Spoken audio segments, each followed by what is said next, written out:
right, we've talked a bit about the local body elections in Wellington because, boy, local body politics in Wellington has been all over the place. And there were five or six contenders, all blokes. Women weren't running, and it seemed that Tory Whānau, who eventually came out as a Green candidate, though she was left in line in Labour, there are no women in the race, but there is a new contender who popped up over the weekend, and I thought it was interesting that this contender isn't, he is a bloke, yep, but he's not like some business person. And he's not, if you like, it doesn't look to be a Conservative candidate like almost all the others. His name's Alex Baker, and he joins us by video link now. Alex, good morning to you. Thanks for joining us. G'day, mate. How's the audio? You can hear me? Yeah, we got you loud and clear, Alex. Alex, you ever done politics before?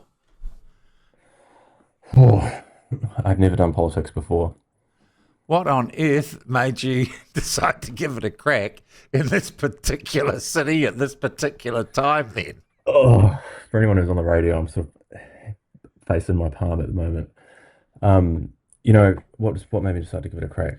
I think a feeling of disillusionment at the candidates who were running and feeling like none of them really were a representation of my values, and also none of them were pitching a message that I really expected would actually be able to improve the financial position of the city over time. Yeah. Obviously, stepping into the mayoral candidate race is a big change in public profile for me. So I understand it's a big job. So I did want to do quite a lot of due diligence around what that would look like. So sort of having carried out that work, I decided that it was actually something that I thought I'd be able to use my skills to do effectively and was manageable. And I just decided, if you want to see something happen, then you can't expect to sit around and wait for someone else to do it if you're not prepared to do it yourself. All right, your hat's in the ring, Alex. Tell the people of Wellington a bit about you. Who are you? What do you do? How old are you? Where you from? Oh yeah, sure. I was born in the UK.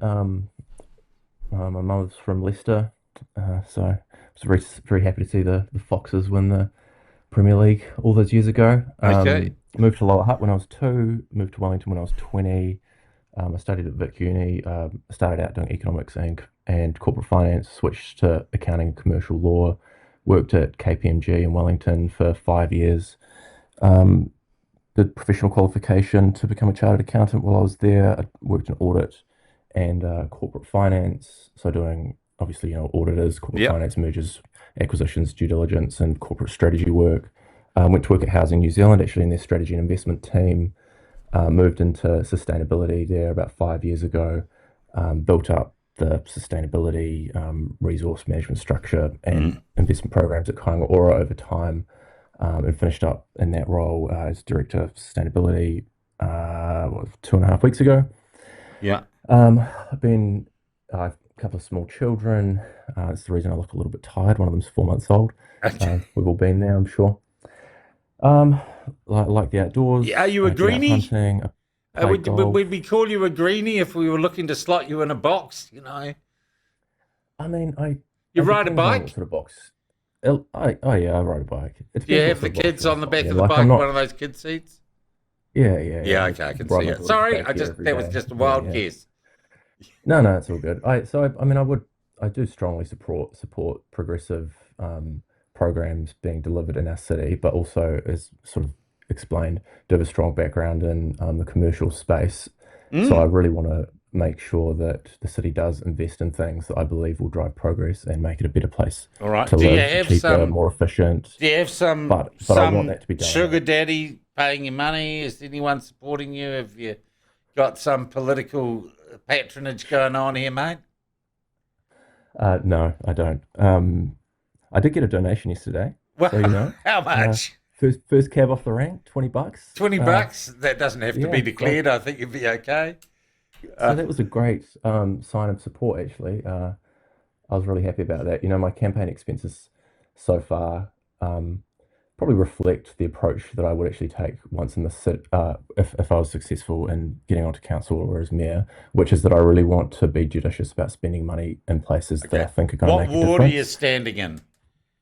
Matukarangi, the eastern ward. Okay, you're So, standing in the ward that eastern I live suburbs. in, actually. Okay.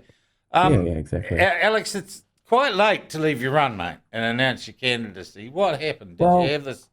Did a lightning bolt hit oh, you, or? you know, yeah, it's not that late. It's still 4 months until the election, but I actually only really started considering this when I saw the Andrew Little announcement and Tory pull out, and as I said, just feeling a sense of a lack of a candidate that represented the sort of my values. And then obviously I finished up at Kaimora only 3 weeks ago, and I just wanted to make sure that I was in the right headspace to like execute my responsibilities there until the end before Nice. stepping into something new. I always respect people who give it a bloody go, engage in the process. Who did you vote for last time? Tory. Okay, so you're a Tory supporter. Oh yeah, I'd say I'm a Tory Would you supporter. say she was a 9 out of 10? That's what she gave herself as time of mayor. Myself. Do you think she was accurate in her own rating? I probably, I mean, it's depends on what the scale is, right? Probably like my Well, aggregate. the scale was 1 to 10, Yeah, and she yeah, gave herself a 9. probably. I haven't thought about this, but probably if I was to think about a few different metrics, like stuff that was delivered across the city, I'd rate Tory's mayoralty pretty highly. I think in terms of reputation of the council, and maybe satisfaction of Wellingtonians with the What? council, I'd rate it pretty low. Alex, sorry, I'm sorry. Um, What planet do you live on? It was the most sorry. divided and scandal-riven council I've seen. Yeah, no, sorry, that's what I mean. So I Ah, said in terms of delivering infrastructure upgrades, water, cycle lanes, yeah. bus, improved priority lanes, etc., high. But in terms of reputation, performance of the council, and performance of the You council and do know the water reputation with infrastructure the is actually city, going backwards. the water infrastructure is moving into a regional body. Yeah, but the actual practical thing is getting worse.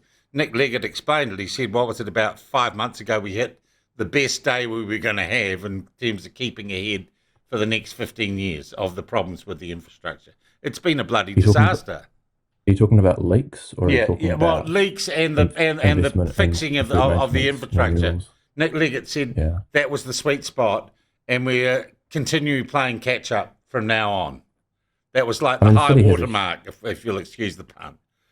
yeah, yeah. The city has a huge deferred maintenance issue with its water Yeah. infrastructure. Like, there's no ifs and Yeah. buts about it.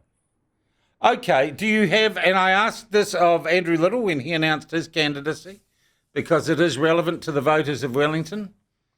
Do you suspect you Sure. might be autistic, or do you have ADHD, like Tori Whanau admitted to us after she got elected?